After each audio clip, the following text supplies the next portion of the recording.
Doctor Shah, एनएसएसए का dose बढ़ाओ। Are you sure doctor? Yeah I am sure, go ahead.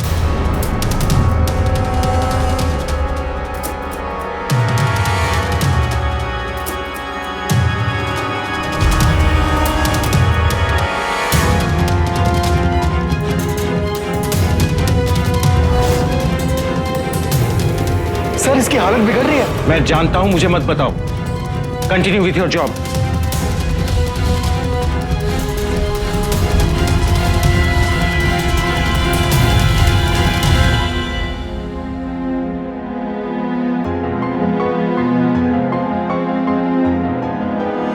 जिस देश में डॉक्टर्स को इंसान नहीं बल्कि भगवान का दर्जा दिया जाता है, जीवन दाता कहा जाता है, वहीं कुछ डॉक्टर्स ऐसे भी हैं जो सिर्फ अपनी नासमझी और अधूरे ज्ञान के कारण लोगों की जिंदगियां बर्बाद कर डालते हैं। जीवन रक्षक ही लोगों की जिंदगियों से खिलवाड़ कर बैठते हैं। बहुत कम लोग होते हैं जो इन हादसों से उबर पाते हैं। हमारी आज की कहानी एक ऐसे ही हीरो की कहानी है जिसकी जिंदगी कुछ ऐसे ही डॉक्टर्स के हाथों बर्बाद हो गई, लेकिन उसने हार नहीं मानी। न जाने कितनी ट्रॉफीज, कितने मेडल्स अपने नाम करने वाले table tennis player Shivaji Gokhale 1984 में जिंदगी के उस मकाम पर थे जब एक अच्छा खिलाड़ी इंटरनेशनल स्टार बनता है। लेकिन तभी उनकी जिंदगी में एक छोटी सी घटना बहुत बड़ी दुर्घटना बन गई और उनकी ये उड़ान अधूरी रह गई। वो उड़ान जिसकी तैयारी शिवा ने तकरीबन 12 साल की उम्र में शुरू की थी।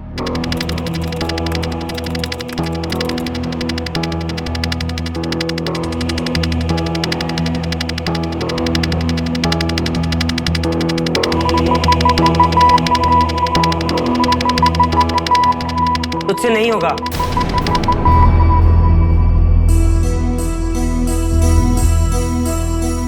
शिवा बेटा, जिंदगी में एक बात हमेशा याद रखना, जो शुरू किया है ना उसे खत्म कर देना। मैं खेलूंगा।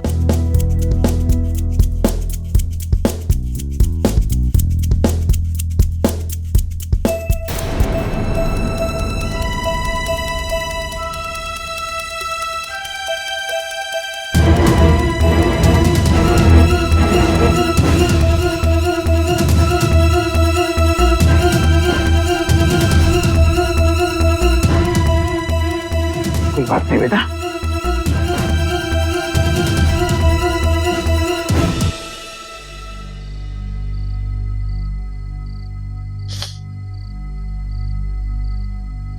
एक दिन हराऊंगा, सबको हराऊंगा मैं। क्या जरूरत थी इतने बड़े लड़के के साथ खेलने की? क्या हालत हो गई है तुम्हारी? अगर भाई वो फ्रेंडली मैच था, मजे हुए खिलाड़ी के साथ खेलेगा तो उसका कॉन्फिडेंस और भी बढ़ेगा। और फिर हमारा शिवा है स्पोर्ट्समैन। क्या शिवा स्ट्रॉन्ग मैन है ना? कोई जरूरत नहीं है ऐसे स्पोर्ट की। देखो ना कितनी चोट लगी है मेरे बच्चे को। मैं खेलूंगा बाबा। मैं कोचिंग लूंगा और सबको हरा के आऊंगा। अरे शिवा फक्त खेळ आहे, त्याला एवढं मनावरती घेऊ नकोस। आपने ही कहा था बाबा, जो भी काम शुरू करो उसे खत्म करना जरूरी होता है। प्लीज बाबा मुझे कोचिंग दिला दीजिए। ठीक है, कल सुबह 6 बजे तैयार रहना। थैंक यू बाबा।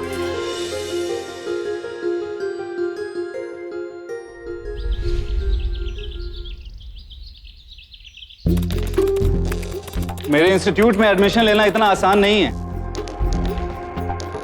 कब से खेल रहा है, फोकस नहीं है, जिंदगी भर क्या सीखता रहेगा?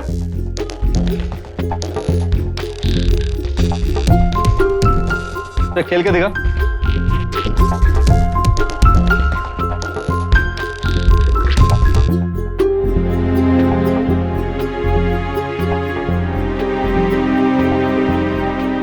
बस बस बस बस, स्टांस फॉल्टी है, बॉडी मूवमेंट भी करेक्ट नहीं है,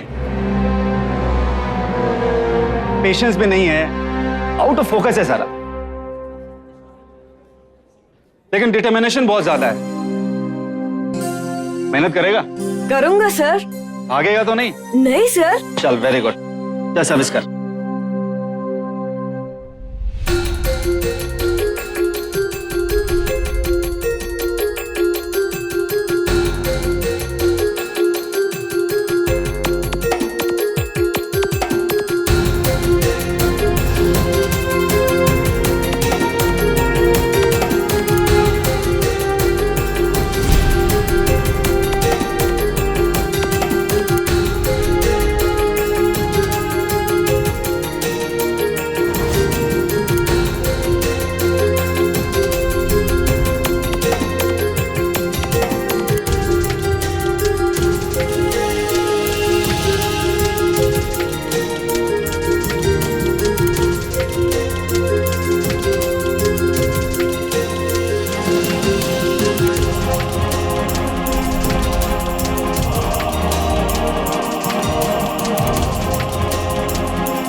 तुझसे नहीं होगा।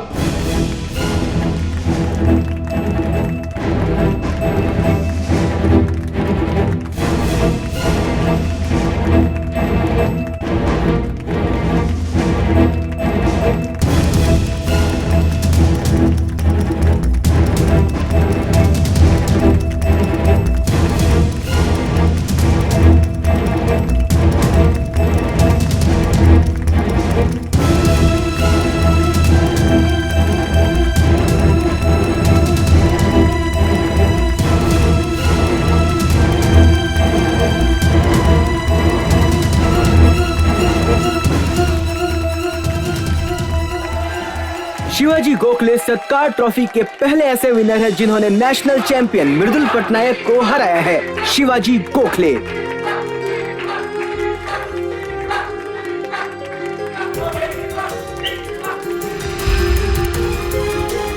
कांग्रेट्स। Thank you sir.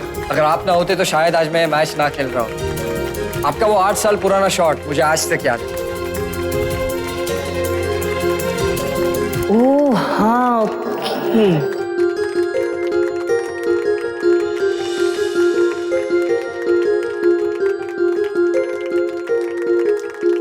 कामयाबी की सीढ़ियां चढ़ते शिवा का अपने खेल की ऊंचाइयों की तरफ जाने का सफर शुरू हो चुका था। जहां एक और शिवा ने सच्चे मन और लगन से मेहनत की, वहीं उसके माता पिता ने अपने मध्यम वर्गीय दायरे से बाहर निकलकर उसे ट्रेनिंग के लिए कोरिया और जापान तक भेजा। और वहां से लौटकर तो शिवा के खेल में कमाल का इंप्रूवमेंट हुआ। 22 साल का शिवा अपनी जिंदगी का सबसे महत्वपूर्ण मैच खेलने जा रहा था। एक ऐसा मैच जो उसके खेल को एक नए मकाम तक ले जाने वाला था। नेशनल टीटी चैंपियंस की प्रतियोगिता अब शुरू हो रही है। लगातार दूसरी बार रह चुके विजेता हर्षवर्धन सिंह और पहली बार इस खेल में शामिल हुए शिवाजी। अब देखना यह है कि यंग शिवाजी हर्षवर्धन को टक्कर दे पा रहे हैं या नहीं।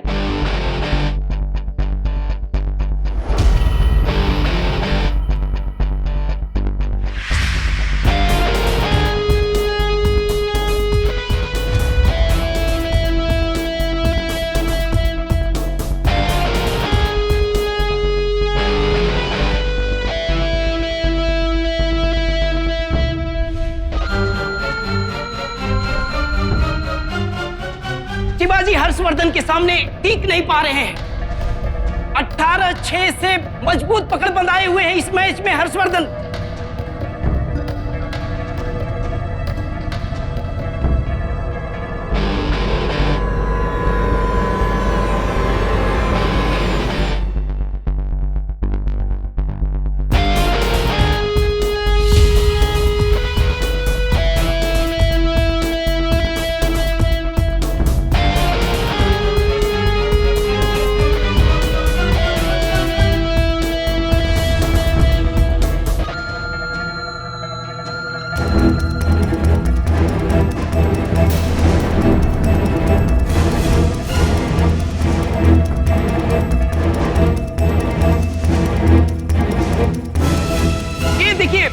कमाल का सर्व किया शिवाजी ने, कमाल कर दिया, चमत्कार हो गया।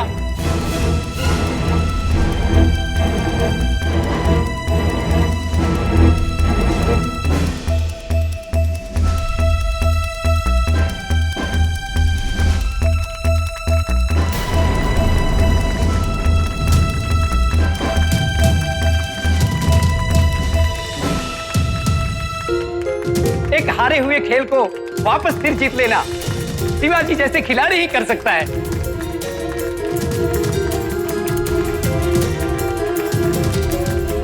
कांग्रेचुलेशन शिवा। Thank you. तेरा ब्लैक मैजिक काम कर गया। ब्लैक मैजिक मतलब? हर शॉट से पहले जेब में हाथ डालना और पॉइंट्स बनाना। ये ब्लैक मैजिक नहीं तो क्या है? सुना है हर बार आप नई ट्रिक इस्तेमाल करते हैं, तो इस बार की ट्रिक क्या थी? Black magic. कहते हैं चढ़ते सूरज को सभी सलाम करते हैं। शिवा ने भी अपने प्रदर्शन से महाराष्ट्र में वो शोहरत हासिल की कि उस दौर का हर बच्चा शिवाजी गोखले बनना चाहता था। लोगों के मन में उसके प्रति इतनी सराहना थी कि जिस देश में सिर्फ फिल्मों और क्रिकेट के लिए टिकटें ब्लैक होती हैं, उस देश में उसकी एक झलक पाने के लिए लोग उसके मैचेस की टिकट्स ब्लैक में खरीद रहे थे। लेकिन कामयाबी के शिखर पर पांव रखते रखते जैसे पांव फिसल गया शिवा का। भाग्य ने उसके साथ वो मजाक किया जिसकी कोई कल्पना भी नहीं कर सकता था।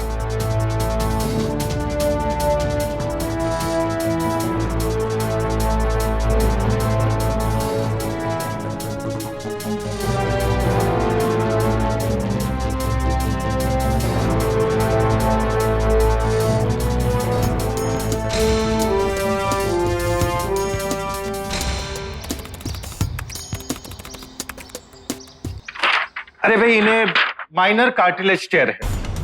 स्पोर्ट्समैन के साथ तो ऐसा अक्सर होता रहता है। चिंता की कोई बात नहीं है, एक छोटी सी सर्जरी करनी पड़ेगी और टेंशन मत करिए मिस्टर गोखले। देखिए, कुछ ही दिनों में आपका बेटा यूं भागने दौड़ने लगेगा। बघा, मी तुम्हाला सांगितलं होतं, उगाच घाबरता तुम्ही। डॉक्टर कामत, 3 महीने बाद नेशनल चैंपियनशिप है और शिवा लगातार चौथी बार चैंपियन बन के रिकॉर्ड बना सकता है। तब तक रिकवर तो हो जाएगा ना वो? ऑफ कोर्स, अगर आप लोग कहे तो स्टैम्प पेपर पर लिख कर दे दूं। मिस्टर गोखले, हम कल ही शिवा का ऑपरेशन करेंगे।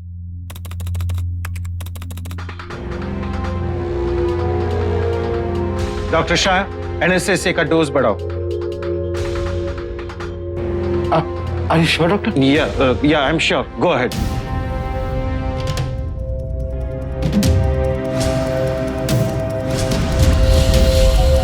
सर, इसकी हालत बिगड़ रही है। मैं जानता हूं, मुझे मत बताओ। Continue with your job.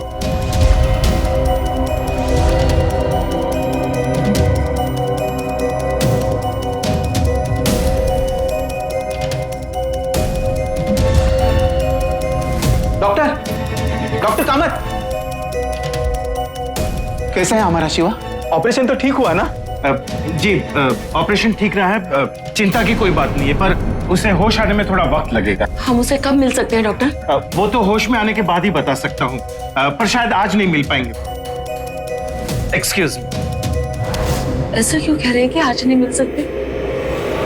Doctor साहब, आपसे कुछ पूछना है, रुके।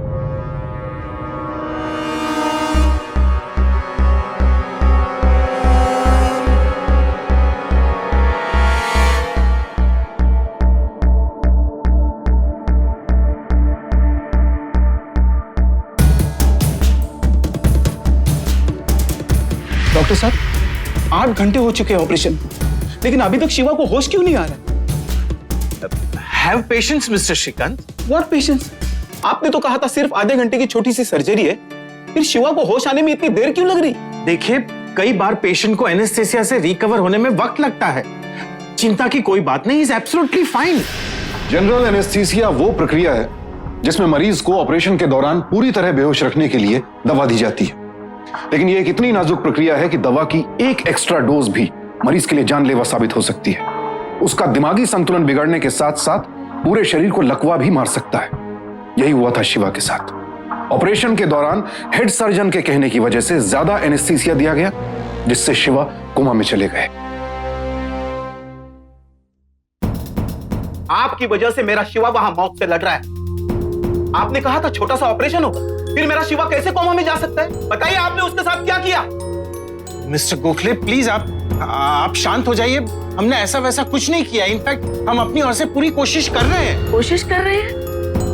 गले में छेद करके आप उसे सांस दे रहे हैं और आप कह रहे हैं कोशिश कर रहे हैं? मिस्टर एंड मिसेस गोखले, आप लोग शांत हो जाइए। आपका बेटा बहुत जल्द ठीक हो जाएगा, ट्रस्ट मी। मैं इस सब में क्यों फंसू? इसमें मेरी क्या गलती है? आपने ऑर्डर दिया और मैंने किया। मैंने उस वक्त वही किया जो उस वक्त मुझे सही लगा। अच्छा, आप अच्छी तरह से जानते थे कि शिवा की बॉडी और ज्यादा एनेस्थीसिया बर्दाश्त नहीं कर सकती है, और मेरे वार्न करने के बावजूद आपने कहा कि और एनेस्थीसिया पंप कर दो। Now you are blaming me for this. मैं क्या करूं? आपने कमांड किया और मैंने किया। क्यों? आप खुद एक एनेस्थेटिक है, आप अपनी सोच नहीं लगा सकते थे? And why don't you people try to understand? Shiva की हालत उस वक्त बहुत बिगड़ रही थी, मेरे पास इसके सिवा और कोई चारा नहीं था। एंड ऑफ कोर्स मुझे नहीं पता था कि ऐसा कुछ होगा। सर, मेरा नाम ऑपरेशन टीम से निकाल दीजिए सर। मैंने क्या किया? मैं तो बस ऑब्जर्व कर रहा था सर। प्लीज सर, मेरा करियर स्टेक पर है sir. Because of you doctor Kamat, even my career is in danger. मेरा नाम रेपुटेशन दोनों डूब जाएंगे। अब आप हमें इस सिचुएशन से कैसे निकालेंगे, बोलिए? ये क्या निकालेंगे? इनकी बदौलत तो हम लोग फंसे हैं इसमें। अच्छा, सिर्फ आप लोग फंसे हैं? अरे मैं तो अभी डॉक्टर बना भी नहीं हूँ, इंटर्न हूँ अभी। क्योंकि नहीं, मैं क्या कहता हूं, ठीक कह रहा हूं, आप नहीं कर रहे हो। Shut हम सब एक ही कश्ती पर सवार हैं। अगर कश्ती डूबी तो हम में से कोई नहीं बचेगा। शिवा के साथ जो होना था वो हो चुका। अब इस एक गलती की वजह से हम सब अपना करियर बर्बाद नहीं कर सकते। इस हॉस्पिटल की रेपुटेशन और हम सबका करियर दोनों दांव पर लगे हो। हमें मिलकर किसी भी तरह इस केस को दबाना होगा। लेकिन सर कैसे? उसके इलाज का नाटक जारी रखो। कोई भी डिटेल्स किसी से शेयर मत करो। और हाँ, हो सके तो दुआ करो कि कोई चमत्कार हो जाए और शिवा ठीक हो जाए। अपनी गलती को छिपाने के लिए डॉक्टर्स ने शिवा की हालत की असलियत को दबाने की पूरी कोशिश की। यहां तक कि उसके माता पिता को भी सच्चाई से दूर रखा। उन्हें अपने लिए कुछ वक्त की मोहलत और मिल जाए, सिर्फ इसलिए उन्हें शिवा के होश में आ जाने की झूठी तसल्ली देते चले गए।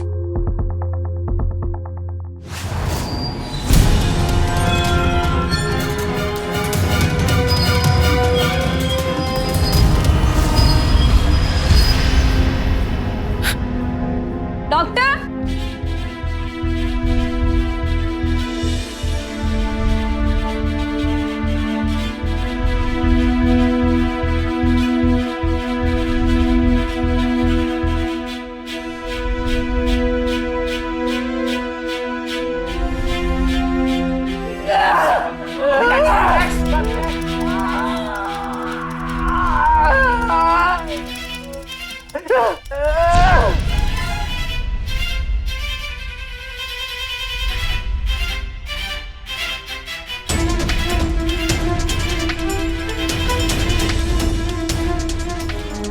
सबके मन में यही सवाल था कि शिवा अब कभी अपनी आंखें खोलेगा भी या नहीं। और 31 दिन बाद इस सवाल का जवाब भी मिल गया।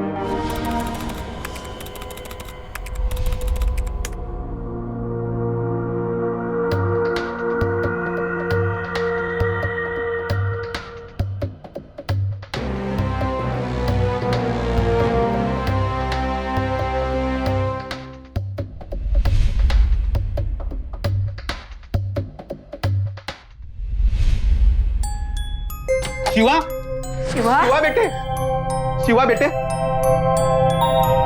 शिवा, मेरे बच्चे, तुझे होश आ गया। शिवा, तू वापस आ गया। भगवान की दया है, तू वापस आ गया। तेरे कोमा के वो 31 दिन है ना, 31 साल की तरह बीता है बेटा। ये देख, पेपर में भी छपा है।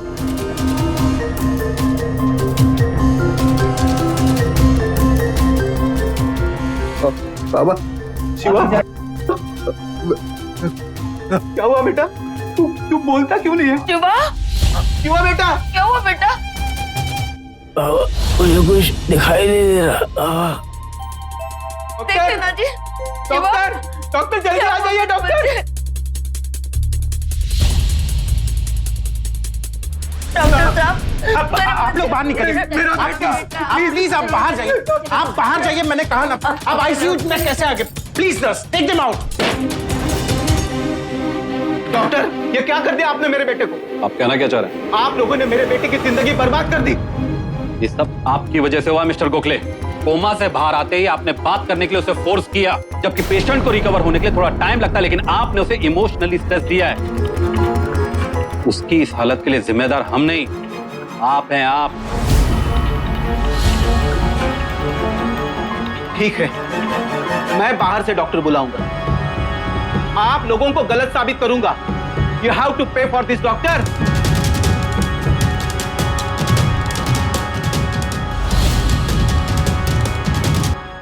हॉस्पिटल के दबाव के कारण बाहर के किसी भी डॉक्टर को शिवा का चेकअप नहीं करने दिया गया। कई दिन गुजरने के बाद भी शिवा की हालत में कोई सुधार नहीं हुआ। दर्शकों से खचाखच भरा स्टेडियम। 2 बार नेशनल चैंपियन रह चुके हर्षवर्धन अपने विरोधी एहसान कुरैशी से तीसरे और फाइनल गेम में 17-2 से आगे। और ये हर्षवर्धन की उम्दा सर्व टॉप स्पिनर एहसान का रिटर्न नेट पे। एहसान कोई टक्कर नहीं दे पा रहे हैं।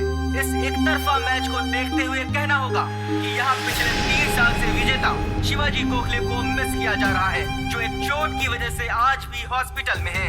हर्षवर्धन की एक और घुमावदार सर्व, एहसान का रिटर्न, हर्षवर्धन का पासिंग शॉट, कमाल का प्रिसीजन। टेबल के कॉर्नर को छूता हुआ ये शॉट हर्षवर्धन का। एहसान के पास इसका कोई जवाब नहीं।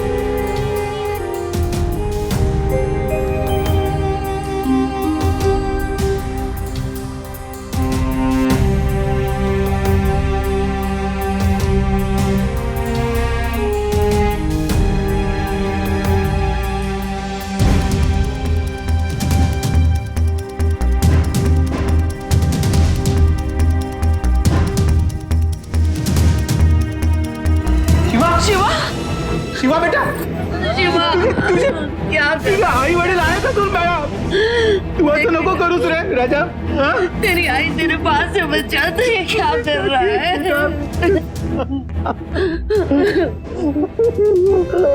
काय करून बसला तू?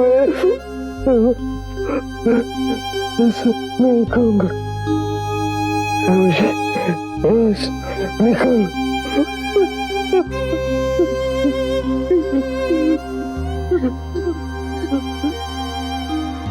मिस्टर श्रीकांत, आप मेरी बात समझने की कोशिश करिए। आप इस तरह से पेशेंट को हॉस्पिटल में से नहीं लेके जा सकते। बहुत हो चुकी है आपकी ट्रीटमेंट, हमें नहीं करवानी है आपकी ट्रीटमेंट। रास्ता छोड़ो, जाने दो हमें, वरना मैं पुलिस और प्रेस दोनों को बता दूंगा कि आपने मेरे बेटे को जबरदस्ती यहाँ रोक के रखा है। आप गलत कर रहे हैं मिस्टर गोखले। गलत? अरे मैं उसका बाप हूँ बाप, क्या सही है क्या गलत है ये मैं अच्छी तरह से जानता हूँ। आप बात को समझ नहीं रहे। शिवा की हालत अभी बहुत नाजुक है। अरे उसकी जान को तो खतरा है आपके हॉस्पिटल में रहने से, और अगर आपने जबरदस्ती रोकने की कोशिश की ना तो मजबूरन मुझे पुलिस और प्रेस दोनों को बुलाना पड़ेगा। ठीक है, अगर आपने अपने बेटे की जान लेने का फैसला कर ही लिया तो हमें इस कंसेंट फॉर्म पर आपके बेटे के सिग्नेचर चाहिए। Consent form? हॉस्पिटल की परमिशन के बिना पेशेंट को बाहर ले जा रहे। अगर बाहर पेशेंट के साथ कुछ ऊंच नीच हो जाता है तो इसके लिए हॉस्पिटल जिम्मेदार नहीं हो। इस तरह से आप मुझे रोक नहीं सकते।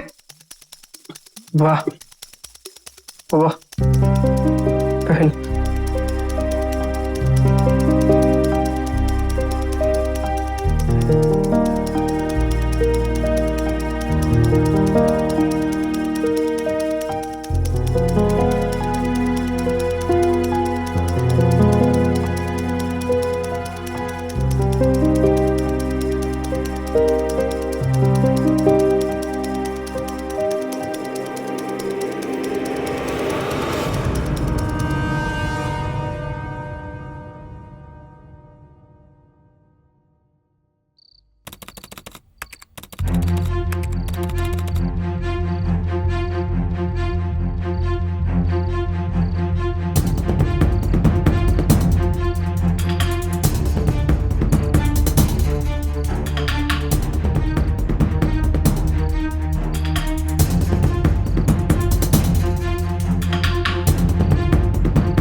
शिवा तड़प रहा था रैकेट पर बॉल की खनक के लिए, हर शॉट की तारीफ में गड़गड़ाती तालियों के लिए, अपने फैंस के मुंह से शिवा शिवा की गूंज के लिए, रगों में दौड़ते खून की हरकत के लिए, दिल की बढ़ती हुई धड़कन के लिए। टेबल टेनिस शिवा के लिए महज एक खेल नहीं था, बल्कि उसकी पूरी जिंदगी था।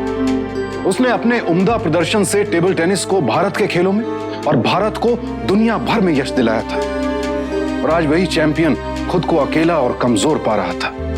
साथ था तो सिर्फ अपने परिवार का। करीब 12 साल की उम्र में अपना टेबल टेनिस का पहला मैच हार जाने के बाद हमारे शिवा ने टेबल टेनिस को ही हमारी जिंदगी बना ली। कभी चुनौतियों से हार न मानने वाला हमारा शिवा आज इस बेबस हालात को मात देकर जिंदगी में फिर से उभरना चाहता है, खड़ा रहना चाहता है। लेकिन इसके इलाज के लिए हमें विदेश जाना पड़ेगा, और उसके लिए बड़ी रकम की जरूरत होगी। मैं हाथ जोड़ के आप सभी लोगों से रिक्वेस्ट करता हूं कि शिवा की इस जिंदगी की लड़ाई के लिए आप जितना भी हो सके उतना योगदान दें, और मुझे पूरा यकीन है कि आपका यह मिला हुआ योगदान और आपकी दुआएं शिवा को जरूर ठीक करेगी और जल्द से जल्द इस देश में वापस लाने के लिए मदद करेगी। जहां दुनिया में कई लोग मौका मिलते ही इंसान से उसका हौसला छीन लेते हैं, वहीं कई लोग ऐसे भी होते हैं जो मुसीबत के वक्त आपका पूरा साथ देते हैं। ऐसे ही कुछ लोगों ने शिवा के इलाज में उसकी मदद की, लेकिन पैसा होते हुए भी उसके पिता को उसे विदेश ले जाने में 6 महीने लग गए, क्योंकि उन दिनों $20 से ज्यादा रकम को विदेशी मुद्रा में बदलने के लिए एक ठोस कारण की जरूरत होती थी। हॉस्पिटल ने शिवा के लिए कंसेंट लेटर देने में जानबूझकर देर लगाई, क्योंकि उन्हें डर था कि उनकी गलती पूरी दुनिया के सामने आ जाएगी। यूएस और कनाडा में ट्रीटमेंट के बाद शिवा की हालत में काफी सुधार हुआ, लेकिन वहां के डॉक्टर्स का कहना था कि अगर वो पहले ही उनके पास आ जाते तो पूरी तरह ठीक हो सकते थे। और जब शिवा विदेश से वापस लौटे तो एक मिशन के साथ।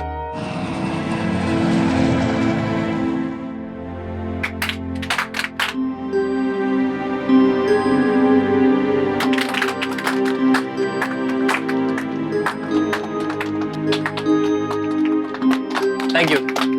बैठ जाइए, बैठ जाइए। तालियों के लिए शुक्रिया, लेकिन एक खिलाड़ी के लिए स्टेडियम में उसके खेल को सहराती तालियों की जगह और कोई नहीं ले सकता। अब मैं वो गड़गड़ाहट कभी नहीं सुन पाऊंगा। टेबल टेनिस मेरा सपना था। मैंने उस सपने को हकीकत में लाने के लिए बहुत मेहनत की, लेकिन हॉस्पिटल के डॉक्टरों ने मुझसे मेरा सपना ही छीन लिया। मैं उन्हें कैसे माफ कर सकता हूँ? तो शिवा, क्या सोचा है आपने? अब आगे क्या करेंगे आप? मैं उन्हें और किसी शिवा की हालत ऐसे नहीं करने दूंगा। मैं हॉस्पिटल पे केस करूंगा। ये देख रहे हो, तुम्हारी एक गलती की वजह से आज हम सब बेवजह फंस गए। अगर तुम्हें निकालता हूं तो ये बात कंफर्म हो जाती कि गलती हमारे हॉस्पिटल की, और अगर नहीं निकालता हूं तो मुझे डर लगता दूसरे मरीजों की। समझ में नहीं आता क्या करूं। इस केस को दबाने की मैंने हर तरीके से कोशिश की, लेकिन ये शिवाजी गोखले गले में हड्डी की तरफ फंस गया। कुछ करो डॉक्टर कामत, इस तरह हाथ पर हाथ धरे रखकर बैठने से कुछ नहीं होगा। I need action. इस केस को किसी भी तरह दबाना होगा। जी सर।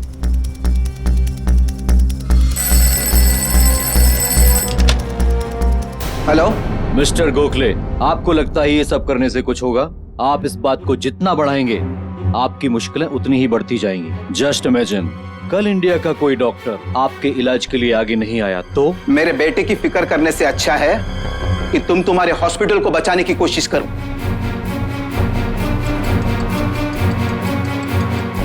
तेरा दिमाग खराब हो गया है। तेरी किस्मत में जो लिखा था वही हुआ है, इसे एक्सेप्ट कर ले। अरे किस्मत तो अब मैं लिखूंगा तुम लोगों की, अपने हाथों से।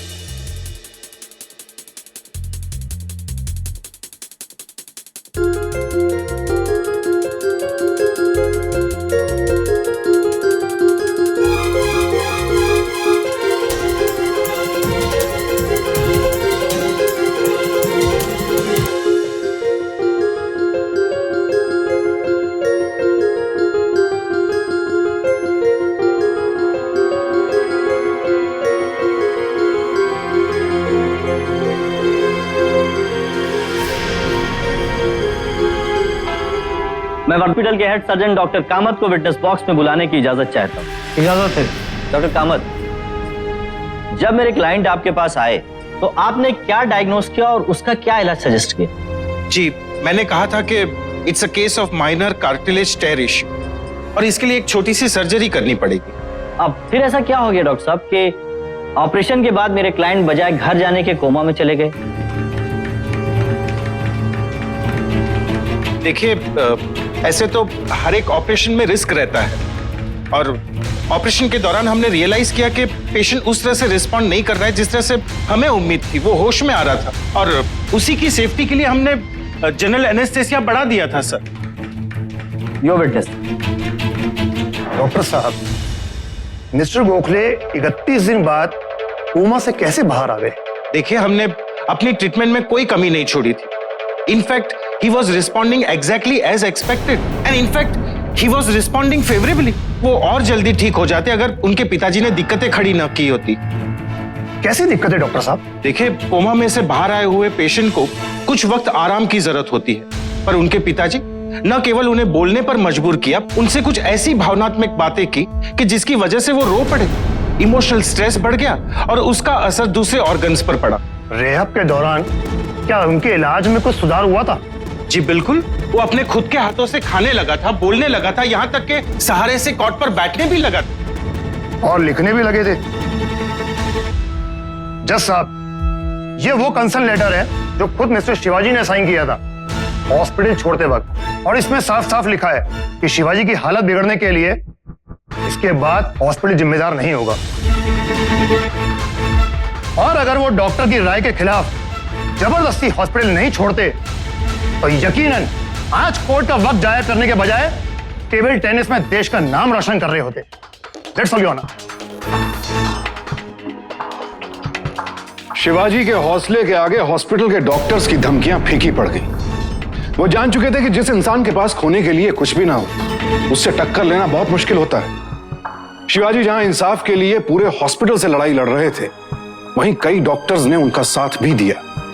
इनमें से एक थे नासिक हॉस्पिटल के anaesthesiologist doctor Kulkarni. Mister Shivaji की केस फाइल स्टडी करने के बाद मैं दावे से कह सकता हूँ ओवरडोज ऑफ एनेस्थीसिया का केस है, क्योंकि एनेस्थीसिया के ओवरडोज होने की वजह से मिस्टर शिवाजी के ब्रेन सेल डैमेज हो गए, जिसकी वजह से वो कोमा में चले गए और कोमा से वापस आने के बाद भी उनकी आंखों की रोशनी चली गई और उनका शरीर बेजान हो गया। मेरे अगले गवाह हैं doctor Jeffrey. When he came in, his vision was completely nil. His body was completely paralyzed and his voice box was also damaged. Doctor, do you think you could have done better if he had come early? Certainly, I'm sure if he was brought in 6 months earlier, I'm sure you could have saved him, cured him 100%. Milord, अभी doctor Jeffrey ने कहा कि अगर ये इनके पास 6 महीना पहले आए होते तो इनका इलाज 100% हो सकता था। लेकिन मिलॉर्ड, ये 6 महीना पहले इनके पास आ ही नहीं सकते थे, क्योंकि उसके लिए फॉरेन एक्सचेंज की जरूरत होती है और फॉरेन एक्सचेंज इनको तब मिलता जब हॉस्पिटल इनको लेटर देता, जिसको देने के लिए इन लोगों ने 6 महीने का वक्त ले लिया। मिलॉर्ड, हॉस्पिटल का मैनेजमेंट ये चाहता नहीं था कि मिस्टर शिवाजी का इलाज किसी अच्छे डॉक्टर से हो सके, क्योंकि अगर ऐसा होता तो इनके अस्पताल की सच्चाई दुनिया के सामने आ जाती।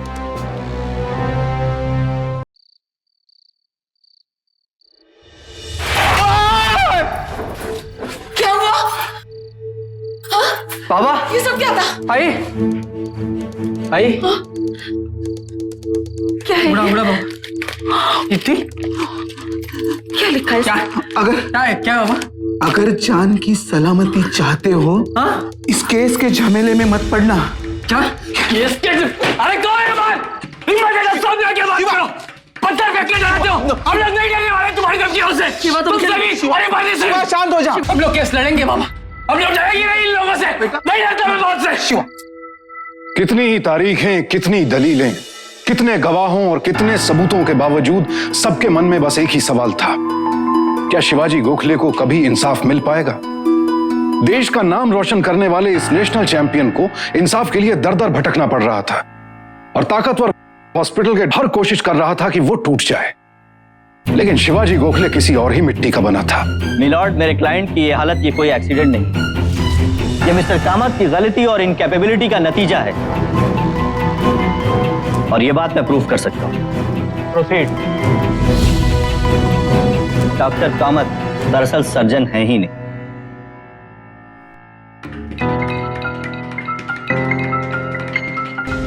I object my Lord. Objection overruled. Mister Gautam, आपके पास इस तरह के संगीन इल्जाम लगाने के लिए क्या सबूत है? मिलॉर्ड, ये सर्टिफिकेट ये प्रूफ करते हैं कि ऑर्थोपेडिक सर्जन डॉक्टर कामत ने आर्थोस्कोपी की ट्रेनिंग यूके के मेडिकल कॉलेज में महज चंद वर्कशॉप में ली। मिलॉर्ड, दरअसल डॉक्टर कामत के पास किसी मेडिकल कॉलेज की कोई डिग्री है ही नहीं।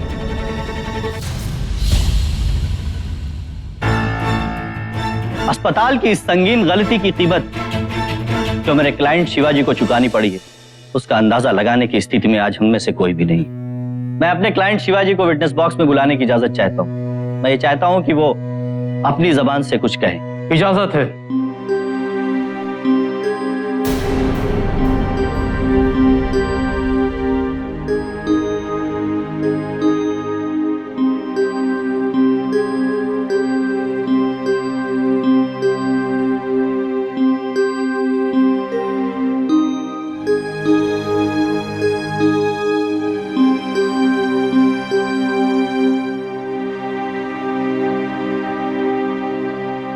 जज साहब, आज आप कोई भी फैसला सुनाइए, उससे मेरी जिंदगी नहीं बदलने वाली और ना ही मेरी हालत पे उससे कुछ फर्क पड़ेगा।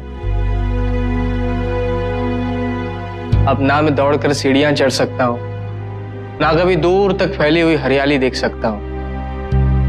मैं इकोनॉमिक्स का गोल्ड मेडलिस्ट था जज साहब, लेकिन अब छोटे मोटे जोड़ घाटे भी नहीं कर सकता। और सबसे बड़ी बात, मैं अब कभी भी टेबल टेनिस नहीं खेल पाऊंगा। मैं आज फिर भी आपसे न्याय मांग रहा हूं। इसलिए नहीं कि ये मेरे आत्मसम्मान की लड़ाई है, जो कि है। इसलिए नहीं कि मेरे पिताजी ने मुझसे कहा था जिंदगी में जो शुरू करो उसे खत्म जरूर कर, जो कि मैं चाहता हूं। इसलिए नहीं कि टेबल टेनिस ना खेल पाने से मेरी जिंदगी अब पहले जैसी नहीं हो सकती, बल्कि इसलिए कि डॉक्टर्स देवता समान होते हैं और आज मैं जो कुछ भी हूं अच्छे डॉक्टरों की वजह से हूं। मैं नहीं चाहता इस पवित्र वोकेशन पर कुछ गैर जिम्मेदार लोग और हॉस्पिटल की वजह से दाग लग जाए। मैं हर ईमानदार डॉक्टर और हर स्वाभिमानी नागरिक के लिए न्याय चाहता हूं। धन्यवाद जज साहब।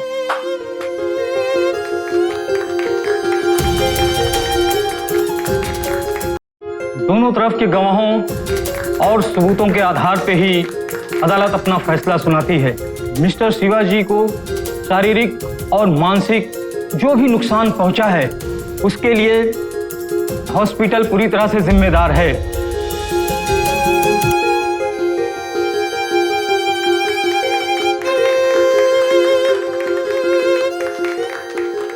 एक खिलाड़ी, एक विजेता, नेशनल टीटी चैंपियन और पुणे यूनिवर्सिटी से इकोनॉमिक्स में गोल्ड मेडलिस्ट शिवाजी गोखले, वो शख्स जिसकी तेज निगाहों से उसका निशाना कभी नहीं चूकता था, आज वो कुछ फीट की दूरी तक भी नहीं देख सकता था। लेकिन अपने खेल की ही तरह जिंदगी की इस चुनौती का सामना भी शिवाजी गोखले ने डटकर किया। 8 सालों तक चले इस लंबे कोर्ट केस के बाद आखिरकार शिवाजी गोखले भारत के वो पहले इंसान बने जिन्हें मेडिकल नेग्लिजेंस के लिए हॉस्पिटल से मुआवजा मिला। लेकिन बात यहां पैसे की नहीं, आत्मसम्मान की थी, और जिसे एक खिलाड़ी की तरह शिवाजी गोखले ने जिंदगी भर के लिए जीत लिया था। हमारा मकसद किसी पेशे को बदनाम करना या डॉक्टर्स की काबिलियत पर शक करना नहीं है। दोस्तों, आज मेडिकल साइंस ने इतनी तरक्की कर ली है कि बड़ी से बड़ी बीमारी का इलाज मुमकिन है। फिर भी भेड़ की खाल में छुपे कुछ ऐसे भेड़िए हैं जो डॉक्टर होने का महज ढोंग करते हैं। भारत में आज हर साल कितने ही मेडिकल नेग्लिजेंस के केसेस सामने आ रहे हैं, लेकिन अब भी लोग इस बात से वाकिफ नहीं हैं कि वो ऐसे केसेस में इंडियन पीनल कोड के बनाए कंज्यूमर प्रोटेक्शन एक्ट के तहत डॉक्टर्स या हॉस्पिटल्स के खिलाफ शिकायत दर्ज कर सकते हैं। हम आपको सावधान करना चाहते हैं उन डॉक्टर्स से जो इलाज के नाम पर आपके पैसे और जिंदगी दोनों से खिलवाड़ करते हैं और इतने सम्मानीय पेशे को बदनाम करते हैं। अब मुझे सुशांत सिंह को इजाजत दीजिए। कल आपसे फिर मुलाकात होगी एक और ऐसी ही प्रेरणादायक सत्य घटना के साथ। सावधान इंडिया, इंडिया फाइट्स बैक। तो सावधान।